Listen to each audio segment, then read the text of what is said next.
Hola a todos, bienvenidos a Paredro, el podcast de libros, autores y demás actores del mundo literario. Mi nombre es Camilo Hoyos y les doy la bienvenida a un capítulo en que seguimos preguntándonos acerca de el efecto que tiene la lectura literaria y la literatura en nuestro cerebro, la forma como podemos entenderla desde otros lenguajes, desde otras orillas, para siempre comprender ese efecto y esa importancia y sobre todo ese potencial. A mí me gusta mucho hablar de potencial, lo que puede ser y lo que ese valor que le podemos conferir a lo literario en nuestra propia vida.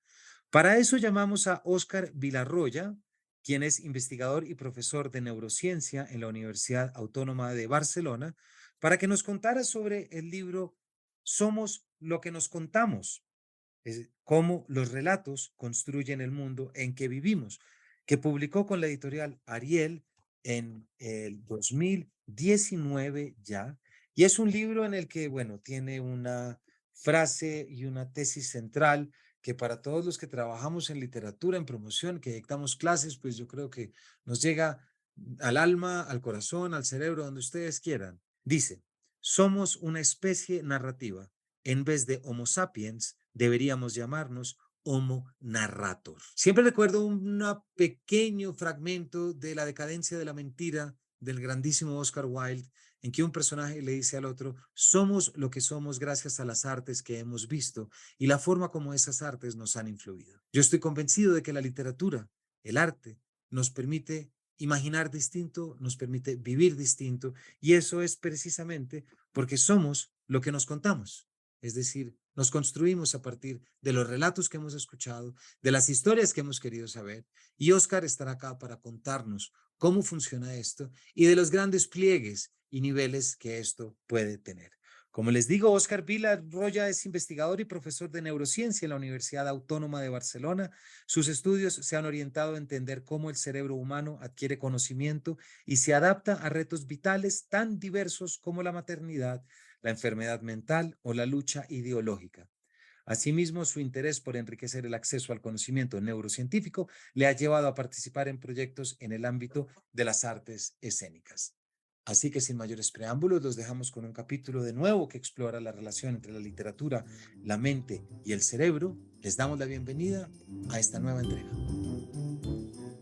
Oscar, en primer lugar, bienvenido a Paredro. Gracias por invitarme. La verdad, tu libro, Oscar, Somos lo que nos contamos, cómo los relatos construyen el mundo en que vivimos, publicado por Ariel. Hace ya, esto es la edición del 2019, la primera edición. Exacto. Te debo decir, Oscar, que desde que leí tu libro, algo se me metió en la cabeza de una manera muy clara y es ya en ese momento la manera como el cerebro actúa, en el momento en el que entramos en contacto con los relatos. Evidentemente a mí me interesa mucho la parte literaria, pero es que cómo voy a desvincular los relatos del aspecto literario, y es un verdadero lujo para mí y es un gusto estar contigo charlando porque muchos de los criterios que traigo a las entrevistas han salido de tu libro. Entonces siento que estoy llegando como a una referencia muy importante que nos permitirá entender esto de los relatos, la cabeza, la mente y la imaginación. Pues me alegro muchísimo, muchísimas gracias.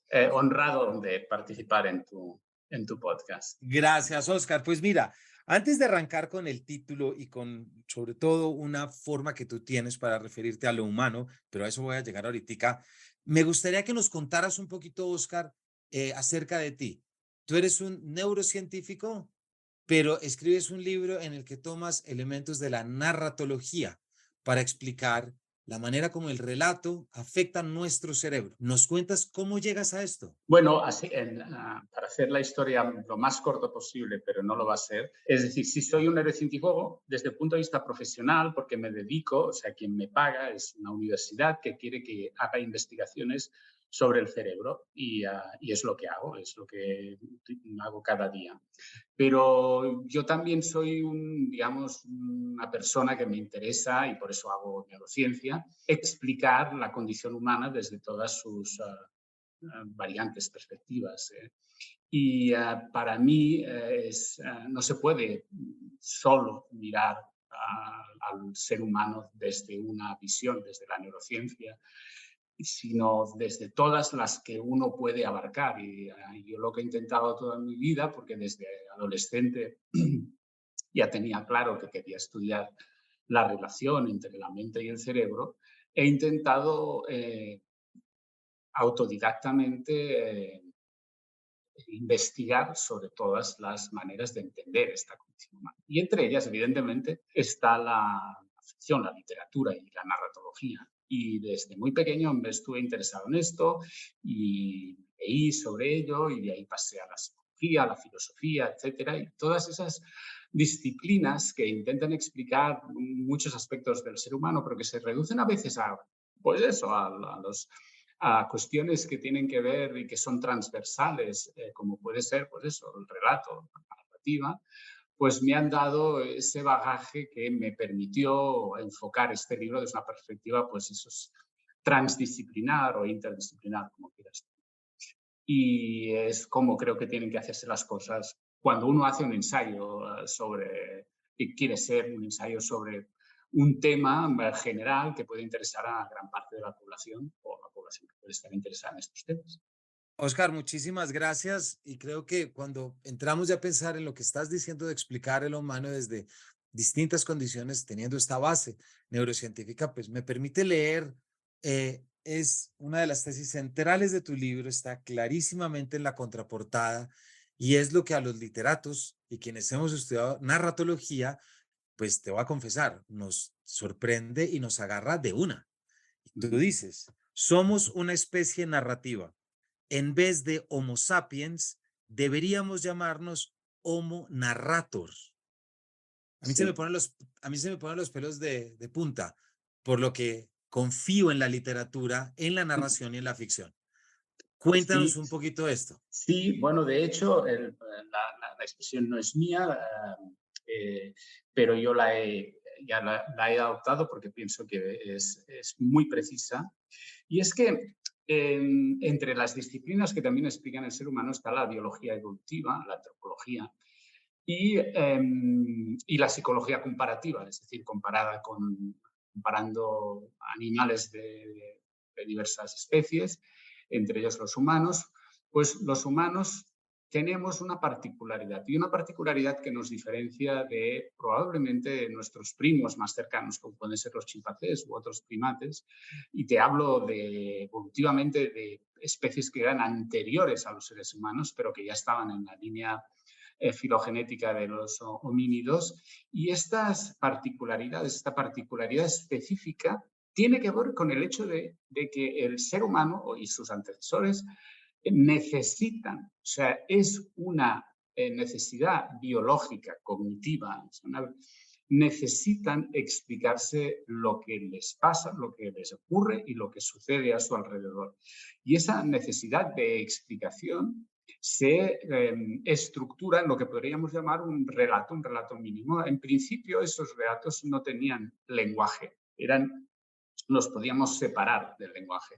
Eran mínimos o nucleares, tenían muy pocos elementos, pero su composición, decir qué es lo que ha sucedido, que respondía pues, a esa necesidad, la explicitábamos de una manera muy protolingüística, en el sentido de decir, pues hay personas o cosas que han provocado ciertas cosas para que ocurran lo que nosotros estamos experimentando.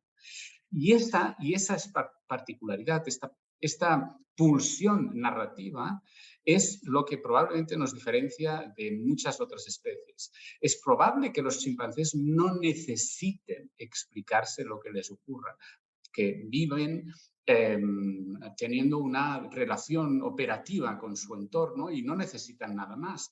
Nosotros, por razones que todavía no han sido dilucidadas del todo, pero que probablemente tienen que ver con nuestra condición social, necesitamos ese relato para enfrentarnos al mundo, comprenderlo, relacionarnos con los demás y estar satisfechos con lo que tenemos. Esto nos ha permitido muchísimas cosas y tiene sus dos lados, los lados positivos, los lados negativos. En principio, tal como somos de especie dominante en el mundo, podemos decir que ha sido muy efectivo. Y es central en nosotros. O sea, desde que nos levantamos por la mañana hasta que nos vamos a dormir por la noche y después cuando soñamos, casi todas las estructuras que utiliza el cerebro para entender lo que nos pasa son estructuras que podríamos llamar narrativas.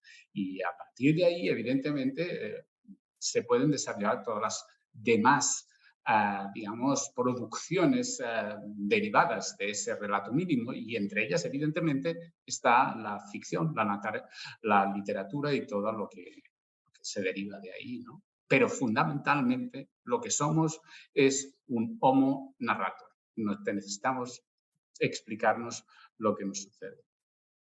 Es fascinante, Oscar, y además porque la preguntita que queda de por medio es, el cerebro exige la explicación, pero luego viene la pregunta, ¿cómo lo explicamos? ¿Cuál es Ah, el lenguaje que entra? ¿Cómo es que indica? Más adelante hablaremos de las fake news y otras cosas que tú tocas en el libro. Pero me gustaría, Oscar, pedirte que nos expliques. Hay algo que tú en el libro eh, haces de manera muy clara y además es una parte fundamental porque es la que te permite concluir todo lo que nos estás diciendo de lo narrativo y el relato. Tú te refieres al relato primordial. exacto. Sí, le doy Explícanos ese. un poquito qué es y por qué es tan importante. Esto te lo voy a preguntar después, pero ¿por qué es tan importante para la biología evolutiva y por qué es tan importante para el desarrollo del cerebro? Sí, eso, como te he contado, es decir, esa es probablemente en un pasado de especies anteriores a las nuestras, en un momento determinado de nuestra especie evolutiva, y la podemos simplificar diciendo que hubo un individuo hombre, individuo mujer, da igual, o no binario, da igual, en un momento determinado le sucedió que tuvo la necesidad de explicarse lo que había a su alrededor o lo que le estaba pasando. Y en ese momento produjo una estructura mental, podríamos llamar, una estructura cognitiva, que podríamos llamarle como relato. Y yo le llamo primordial porque en realidad es un relato no lingüístico, es un relato original, un relato que produce todas las demás formas del relato, y que tiene que solo una estructura mínima, que es identificar a cosas o personas que causan cosas, o sea, fenómenos, a personas o cosas. Y esa estructura mínima es lo que es el relato primordial, y la base, el ladrillo sobre el que construimos todo lo demás, toda la demás, digamos, explicación narrativa, toda la demás explicación ficcional de nuestro entorno. Ese es el relato primordial. Eso ocurrió, cristalizó como estructura, como funcionamiento, como proceso mental y cognitivo en un cerebro original, y eso produjo unas ventajas adaptativas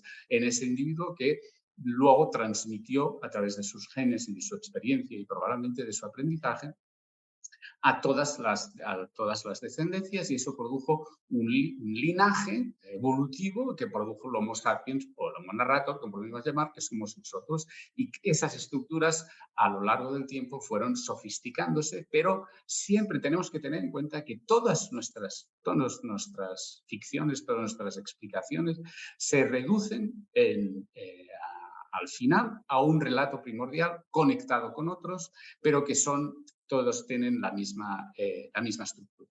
Y ese es el relato primordial.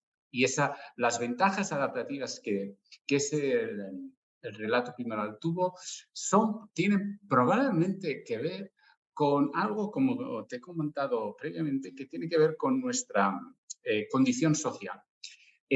Ahí me voy a hacer un poquito una excursión que tiene que ver con el hecho de que nuestra especie, curiosamente, podríamos llamar, eh, según los antropólogos y los biólogos evolutivos, tuvo un momento crítico en nuestra historia filogenética que estuvimos a punto de extinguirnos. O sea, hubo un embudo que se sitúa pues, hace centenares de miles de años, en donde la población de humanos llegó a unos 10.000 probablemente individuos, que es la mínima expresión de una población. Bueno, el caso es que en nuestras especies anteriores hubo también otras situaciones también críticas.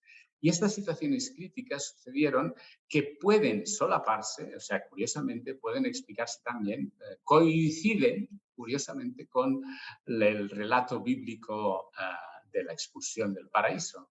Y es que en nuestra especie de homínidos, que vivíamos en la selva juntamente africana, juntamente a otras especies como los chimpancés, como los gorilas y demás primates, empezó a secarse el clima, y la selva se fue reduciendo, reduciendo, reduciendo, reduciendo, y la estepa, las sabanas, empezaron a invadir todo lo que era alrededor de la selva. Los chimpancés y los gorilas nos expulsaron hacia los bordes, seguramente porque éramos menos efectivos a la hora de defender nuestro territorio que los chimpancés y los gorilas. Y en esa expulsión del paraíso sucedió que cuando estábamos en la sabana, en nuestras especies anteriores, esos grupos de individuos tenían que estar extremadamente bien cohesionados, porque los peligros eran muchísimo mayores que los que existían en la selva.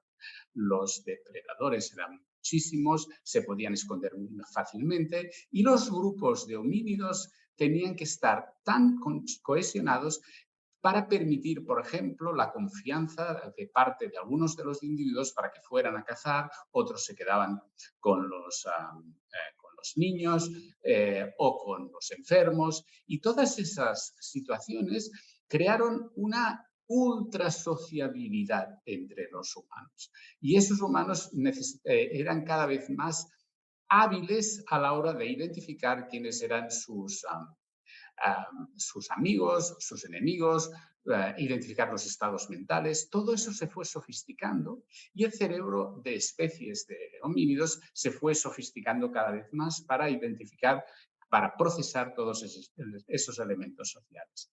¿Qué sucede?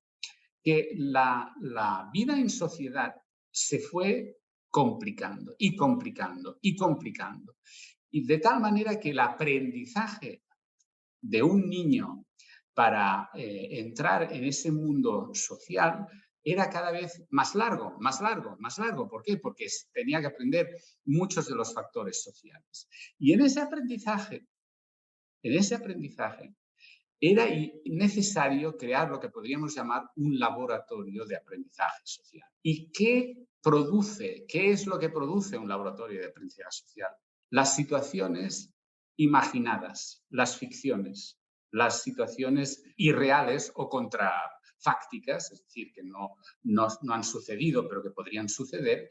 Y en esas construcciones, que es el juego simbólico que conocemos ahora, de los niños que juegan a que conducen un coche, juegan a conducen un avión, juegan a que se enfrentan con alguien, juegan a médicos, juegan a lo que sea. Ese juego simbólico es un aprendizaje, un laboratorio de aprendizaje social. Pero es necesario, en ese laboratorio de aprendizaje social, crear historias, crear narrativas, crear historias. Y ahí creo la ventaja brutal de tener ese elemento de relato primordial. Cuando somos capaces de crear historias y de reproducirlas y de cambiar todas las situaciones, de ocupar distintos roles, cambiar los roles, las situaciones, y hacer esto continuamente, continuamente, continuamente durante los años de la infancia, los niños aprenden a integrarse en el mundo social muchísimo más fácilmente. Esa es la hipótesis que parece indicar qué ventaja adaptativa tuvo el relato original primordial en nuestro origen de los homínidos. Y eso nos permitió incorporarlo de manera, digamos, con nuestro bagaje cognitivo, se inscribió en nuestro procesamiento cognitivo y mental como una herramienta básica, y a partir de aquí lo utilizamos para muchísimas otras cosas, como por ejemplo, pues para aprender a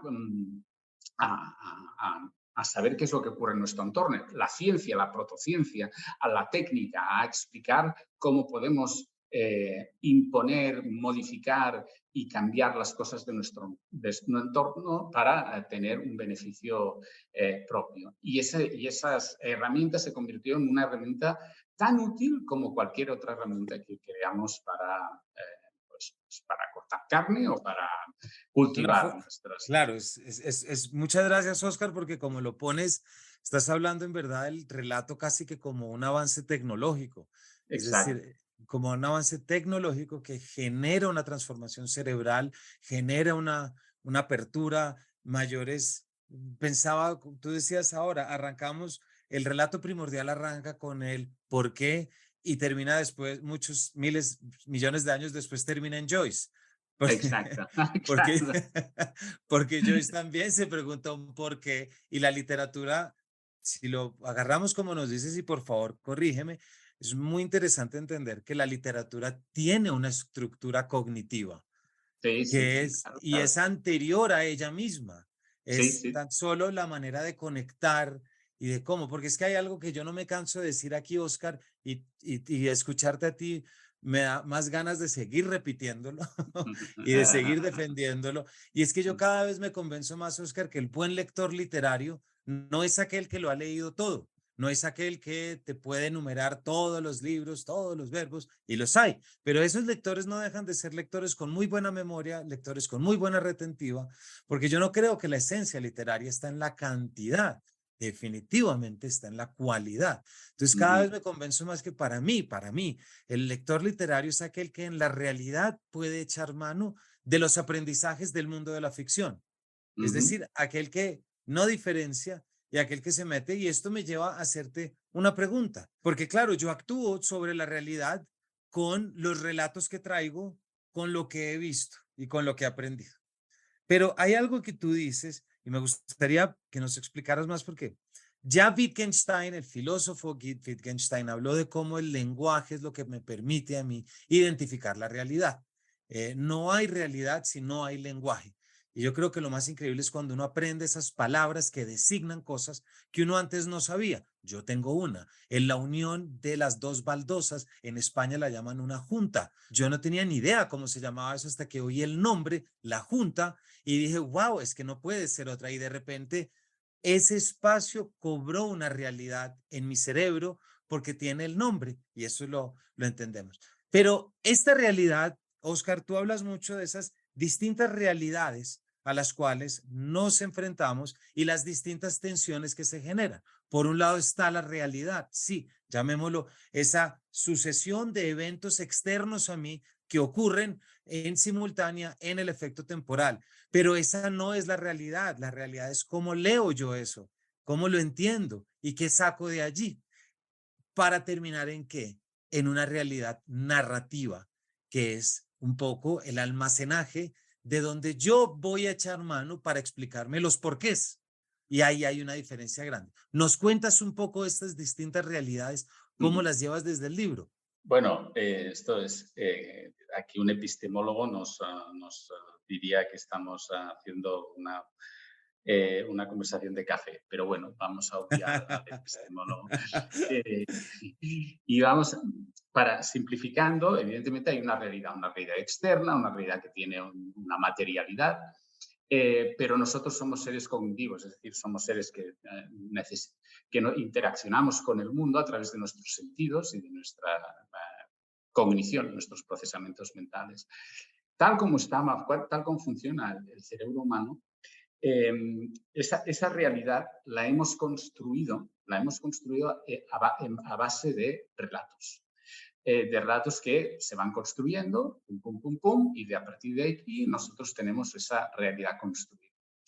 Esa realidad construida eh, en un individuo, pero que vive en sociedad, digo, evidentemente es imposible construir una realidad narrativa sin interacción con los otros, pero vamos a prescindir de momento de lo social. Esa realidad construida eh, puede o puede no corresponderse con esa realidad material, ¿no? En la mayoría de casos se corresponde, aunque no nos demos cuenta, ¿vale? Aunque nosotros estemos creemos que estamos haciendo una cosa o viendo una cosa que en realidad es otra, pero da igual. O sea, es decir, por ejemplo, los colores en sí mismos no existen, no existen. Los colores fuera de nuestros ojos no existen.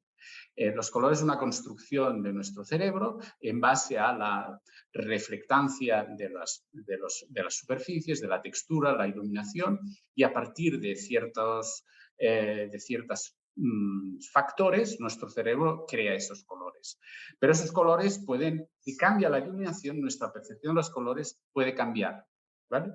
Entonces, el hecho de que no existan los colores no importa demasiado. no importa. Nuestra interacción con el mundo no va a depender de que ello sea correcto. Los colores se construyen en nuestro cerebro porque nos han permitido a lo largo de la evolución identificar, por ejemplo, los cítricos en una selva. Esa es una de los orígenes evolutivos de eso. Y por lo tanto, lo que utilizamos son una serie de elementos que nos permiten identificar objetos que en realidad no tienen color, pero que sus características nos permiten, en nuestra realidad construida, identificarlos más fácilmente. Y por lo tanto, nos aprovechamos de ciertos fenómenos para conseguir ese cítrico. Esa realidad construida, en este caso, es una realidad conveniente. No es fiable, pero es conveniente. Y eso sucede con millones de otras cosas. Esas realidades en donde no coinciden nuestra realidad construida con lo que está sucediendo, pero da igual, porque no importa en nuestra interacción con el mundo. En otras ocasiones las realidades coinciden, como por ejemplo cuando estamos al borde de un abismo, de un acantilado. Ahí la realidad construida y la realidad material coinciden y es afortunadamente que coincidan, porque si no nos hubiéramos echado por el barranco. Pero en otras no coinciden y no importan. Y en otras no coinciden y importa, porque nos equivocamos, porque pensamos una cosa, no es esa, pagamos las consecuencias. Lo que afortunadamente para ese individuo sucede es que la mayoría de ocasiones su realidad construida coincide con la realidad material. La mayoría de ocasiones que no coincide no importa. Y en la mínima parte de que no coinciden y que importa, puede tener suerte y aprovecharse de que sea así. Esto para un individuo. Pero entonces tenemos que decir, bueno, pero si cada individuo construye su propia realidad, ¿qué sucede? ¿Cada individuo construye una realidad distinta? Pues sí, construye cada uno su realidad distinta. Pero si cada uno tiene una realidad distinta, ¿cómo es que nos entendemos? Bueno, nos entendemos por dos razones. Una, porque normalmente tenemos un cuerpo, unos sentidos, unos ojos, unas motivaciones, unos genes, que nos llevan a tener experiencias muy similares en situaciones muy similares. Y por lo tanto, nuestras construcciones de las realidades más o menos comunes son el 99% de las cosas que tenemos son muy similares. Y por lo tanto, coincidimos en las realidades. Pero es verdad que hay realidades que son muy distintas, como sabemos todos, en el mundo político, o en el mundo ideológico, o en el mundo literario, o en el mundo lo que sea, académico. Y esas realidades distintas a veces son conmensurables, a veces nos podemos entender, pero muchísimas veces, y en realidad muchas veces, no nos entendemos, porque vivimos en dos realidades que consideramos, y esa es la idea, que son realidades. Nuestras realidades construidas creemos que son las realidades materiales, o sea, nos creemos que son así, y como estamos convencidos, creemos que el otro es el que está equivocado y por lo tanto ahí es donde existe el problema. Eso es epistemología versión 0.0, pero... Recuerden que no importa desde dónde nos están escuchando, este libro lo pueden adquirir desde cualquier país a través de buscalibre.com, que además cuenta con miles de libros con envío de un día. Esto es Somos lo que nos contamos de Óscar Villarroya. Muchas gracias, Óscar, porque es que ese es un punto en el que yo creo que siempre es muy importante detenerse porque es importante saber que las cosas no son como yo las veo. Las cosas que yo las veo son como yo las veo. No hay verdades absolutas, no hay verdades absolutas desde lo emocional, desde lo experiencial. Todo es la forma como yo lo entiendo, como yo lo organizo, como yo genero sentido a partir de la experiencia y me permite actuar sobre el mundo. Pero grandes problemas tenemos y yo creo que la literatura nos ayuda a hacer esa especie de mantra todos los días de decir, esto que estoy viendo no es así. Exactamente. Esto que estoy viendo no es tan fácil o no es tan difícil o no es tan opaco o no es tan luminoso, pero siempre saber, y yo estoy seguro que la literatura nos permite ese espacio de capacitación, de entrenamiento para darse cuenta. Y ahí vamos a hablar ahorita después de porque está conectado con esto, porque yo creo que hay mucho de lo que uno puede aprender de los narradores no fiables y sobre todo en los términos como tú estás hablando, porque son gimnasios de a quién le creo y a quién no le creo. Pero todo esto que nos hablas, Oscar, del cerebro y de los relatos, claro, un estudiante de literatura vive feliz y dice qué maravilla, esta es en realidad, finalmente le hacemos la justicia a lo literario y a lo narrativo, pero luego tú nos botas en una frase algo que también sabemos, pero tú con toda la investigación también nos pone a pensar acerca precisamente de los peligros. ¿Por qué? Tú lo dices en alguna página. Preferimos una buena historia a una buena descripción de la realidad. Y eso nos pone en problemas, porque entonces de pronto una historia sobre la próxima caída de un meteorito, de pronto el relato es más seductor que la realidad científica y entonces ocurre el fake news. Esto me recuerda a mí, Oscar, otra frase que he utilizado muchas veces y esa es que no me canso de decir, es una frase de Percy Bysshe Shelley en la defensa de la poesía, que él dice, la poesía es una espada de luz que quema la vaina en la cual quema la vaina que intenta contenerla. ¿Por qué digo esto? Porque todos vivimos felices con la literatura creyendo que no es peligrosa, que no tiene sus riesgos y sí los tiene. Claro que los tiene. Tiene el riesgo de preferir una buena historia a la verdad científica que rige mi mundo, ¿verdad? ¿Cómo ves tú eso? ¿Te parece? ¿Cómo reaccionas ante eso? Es una pregunta muy abierta y que tiene muchísimas, digamos, desarrollos. Es decir, por un lado, o sea, la ficción, si nos basamos en el aspecto más básico y utilitario, por decirlo de una manera, pragmático, pero también educativo y de entretenimiento y de crecimiento y de desarrollo cognitivo, la literatura, la ficción, es como has dicho tú, un entrenamiento. ¿Vale? Es un entrenamiento. Es un entrenamiento en el sentido de que nos vienen historias, bueno, en realidad nos vienen palabras construidas y nosotros, escritas, y nosotros lo que hacemos a partir de estas palabras es reconstruir, ¿no? Reconstruir un mundo que en el mejor de los casos se parece al mundo que estaba intentando reproducir el literato. Y ese mundo, si eso coincide, ese mundo que construimos es un mundo que yo no he experimentado, pero que está construido a base de mis experiencias, ¿vale? Está construido a base de mis experiencias, no de otras, de mis propias experiencias. Y eso, aunque está hecho a base de mis propias experiencias, yo puedo ir más allá de mis propias experiencias porque me lo permite la ficción del relato. Esa construcción nueva, esa manera nueva de ver las cosas, esa nueva manera de relacionar las cosas que ya estaban en mí, pero que a partir de la gracia del autor, a mí me permite ir más allá, ver algo que yo no veía, entender algo que yo no veía y entrenarme en ese aspecto. Entonces, ese aspecto básico de la literatura es maravilloso, es la manera en la que tiene todo el poder de la ficción. Pero hemos de entender que eso a veces no sucede o sucede de maneras muy distintas. Es decir, muchas veces el lector, con las palabras que ha escrito el autor, crea realidades que no tienen nada que ver con las realidades que estaba pensando el autor cuando escribía esas palabras. Y no solo Exactamente. eso, sí, y no solo eso, sino que como está hecho en base a nuestras experiencias, nosotros podemos leer un libro a los 16 años y construir una realidad a partir de ese libro. A los 25 podemos construir una realidad muy distinta, a los 50 una realidad muy distinta a base de esas experiencias. El mismo libro nos permite construir realidades distintas que son, bueno, que son compatibles, pero que son diferentes, ¿no?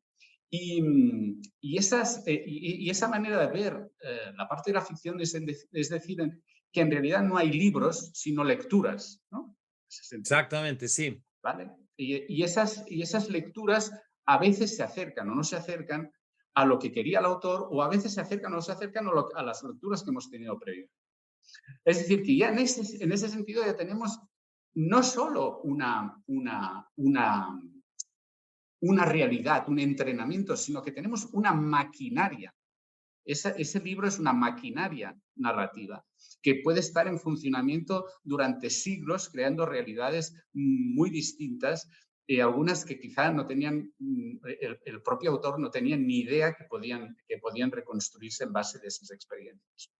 Y esa es una de las, digamos, de las potencialidades de la literatura brutales, brutales. Pero evidentemente hay otras derivadas, ¿no?, de lo que tú estabas comentando. Y es que un autor, si es inteligente y sabe, por ensayo y error, cómo puede crear ciertas realidades en sus lectores, porque lo ha en un contexto determinado, en un contexto histórico, en un contexto social y en un contexto cultural, puede crear ciertos tipos de realidades a través de lo que él está escribiendo que son políticamente, ideológicamente activas. Y eso está influyendo en el mundo de una manera que no era la literatura en sentido, digamos, humanista pretendía. En ese sentido, las ficciones se pueden utilizar para crear política, para crear un movimiento, para crear unas realidades que tienen después un impacto sobre la sociedad. Y eso creo es a donde tú me querías llevar, en el sentido de que uno puede crear esas realidades a partir de la utilización de los relatos que son digamos, la potencialidad negativa, ¿no?, de esa capacidad ficcional de los humanos, ¿no? Claro, y esa capacidad ficcional, estamos también, Oscar, en un momento en el que desde lo literario se exige cierta lectura de cierta realidad y que si no lee esa realidad que se conecta a su vez con unos recuerdos históricos, sociales, si esa Ya, realidad no es, entonces no vale, entonces no es, negando absolutamente la estructura cognitiva, la experiencia personal, la disolución del ser, llamemos en la lectura, que pretende conectar. Entonces creo que ahí hay muchas cosas y tienes razón, y te agradezco mucho porque era una pregunta muy abierta que la llevaste un poco al punto donde era, porque siempre es muy interesante pensar eso, porque sí, claro, también qué realidad se está pidiendo ahorita que se invente y acaso se está pidiendo que todos veamos la misma realidad y que todos veamos lo mismo en todas partes y que todos entendamos lo mismo. Esa pregunta te la tengo ahí, Oscar, pues se me está acabando el tiempo y hay otra que también, entonces vamos a hacer, me claro. contestas la que quieras, cualquiera de las dos, porque de pronto estoy llevando a lo mismo. ¿Qué pasa en el momento de las realidades alternativas, de el fake news y del populismo frente a Sí, esto? Porque tú lo exploras ampliamente desde la guerra en Irak, buscando las armas de destrucción masiva, hablas muchísimo de lo que es repetir y repetir y repetir y repetir, por ejemplo, y también lo conecto de alguna manera con la frase anterior, el gran peligro de ser tan obsesivos, buenamente obsesivos con los relatos, es que a veces preferimos el relato a la verdad científica o a la verdad histórica.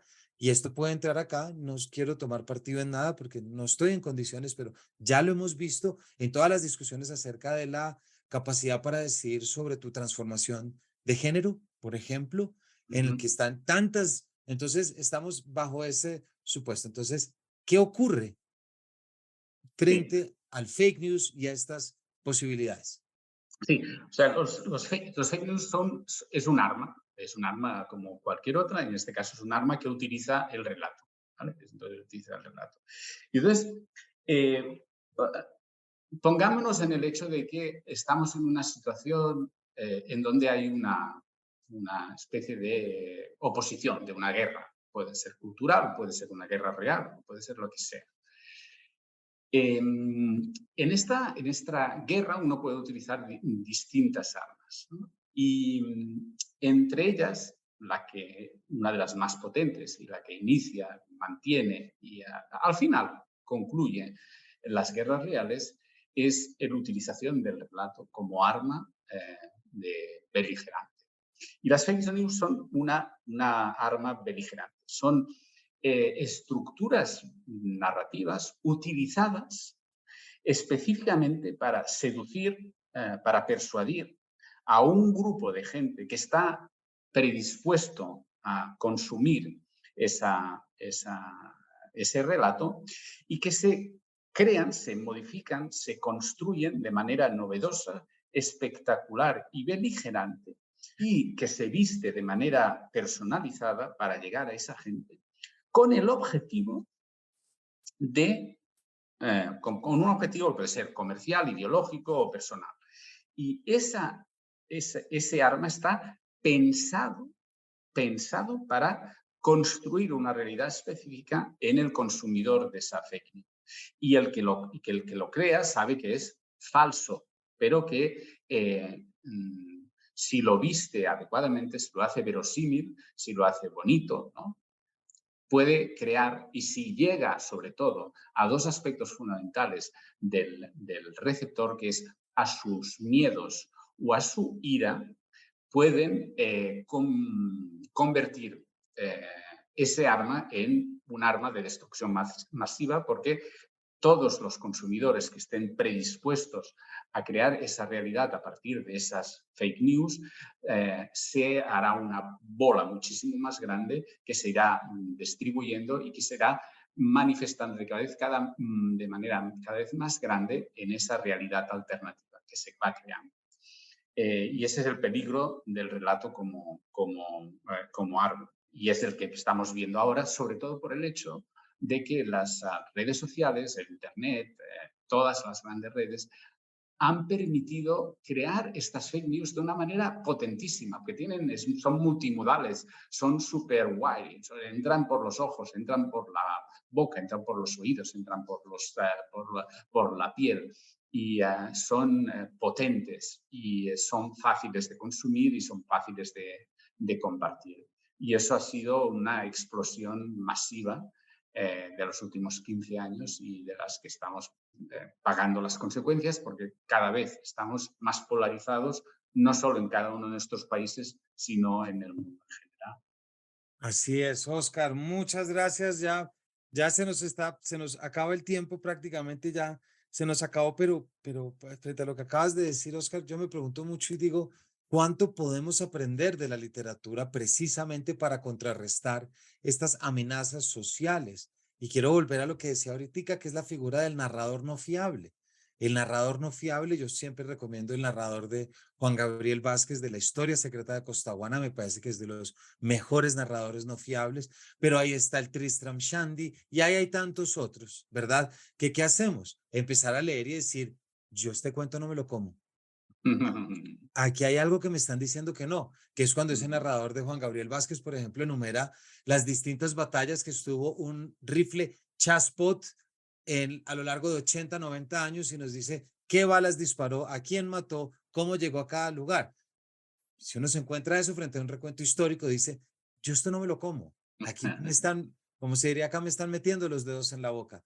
Pero ese es el ejercicio literario y a veces nos cuesta mucho entender que esos ejercicios que desarrollamos en la literatura tienen aplicación en nuestro mundo real y en la construcción de nuestra realidad. Que si llega un político y le dice a una población, si usted vota por mí, el día de mañana va a tener iluminación, alumbrado público integrado, agua caliente y jacuzzis, ahí tiene que saltar el lector y decir, aquí hay algo que no me como.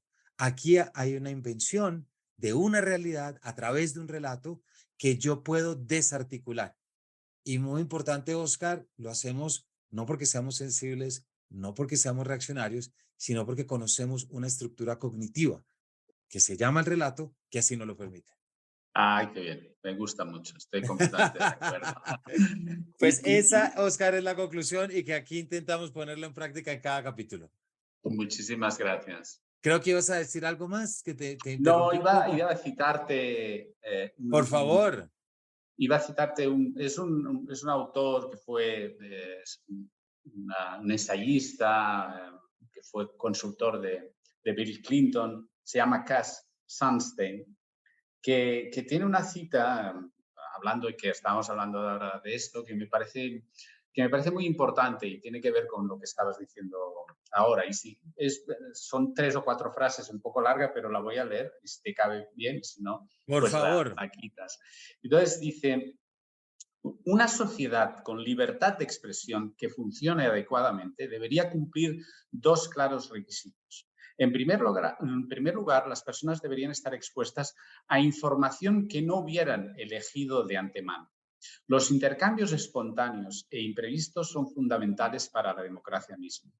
En segundo lugar, la mayoría de los ciudadanos deberían compartir una serie de experiencias comunes. Sin experiencias compartidas, una sociedad tendrá muchas dificultades para abordar sus retos sociales. La gente puede incluso encontrar difícil entenderse entre sí. Las experiencias compartidas proporcionan una forma de pegamento social. La disminución drástica de estas experiencias creará muchos problemas, en parte debido al aumento de la fragmentación social. Y esas 2 cosas son fundamentales para que los relatos, de cualquier relato, si las experiencias las compartimos, creen realidades conmensurables, creen realidades con las que nos podamos entender con nuestros conciudadanos. Y eso es imprescindible. Es imprescindible y me encanta cerrar este maravilloso capítulo, Oscar, hablando, tomando esto que tú estás diciendo y sí, y recordando cómo la literatura puede ser ese pegamento social, no Exacto. porque seamos sensibles, no porque seamos románticos, sino porque nuestro cerebro así lo identifica. Y me encanta saltar de lo romántico a lo neurocientífico, Oscar. Muchas gracias, Camilo. Te soy sincero. Muchísimas gracias, Oscar, por este rato.